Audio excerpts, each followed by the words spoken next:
అందరికీ నమస్కారం. భగవద్గీత 16వ అధ్యాయం దైవాసుర సంపద్ విభాగ యోగంలో 11-12 శ్లోకాలు.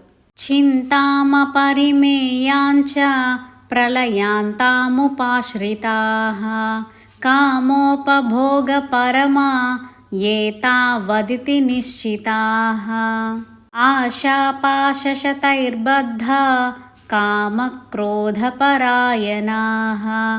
ఈహంతే కామభోగార్థం అన్యాయేనార్థసంచయాన్.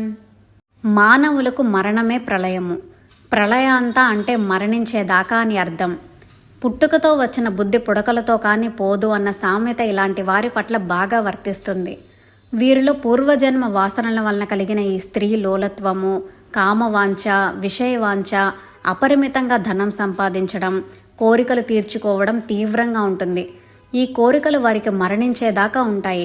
అటువంటి వారు జీవితాంతం తమ కోరికలు తీరలేదే అని బాధపడుతూనే ఉంటారు. వయసు మీద పడ్డా వారికి ధనం మీద ఆశ, కోరికలు తీర్చుకోవాలనే కాంక్ష పోదు. వీరికి ఉన్న ధనం అంతా వారి స్త్రీ వాంఛలు, కామ కోరికలు తీర్చుకోవడానికే ఖర్చు పెడతారు. చాలకపోతే ఇంకా సంపాదిస్తారు. ఆ ధనం సంపాదించడానికి ఎటువంటి అన్యాయము, అక్రమము, అధర్మానికైనా పాల్పడతారు. ఇతరులను మోసం చేస్తారు. అక్రమంగా, అధర్మంగా ధనం సంపాదించడం, ఆస్తులు కూడబెట్టుకోవడం, కామ సంబంధమైన కోరికలు తీర్చుకోవడం ఇదే వారికి దైనందిన కార్యక్రమం. చావు ఒకటే వారి కామవాంఛలకు ముగింపు.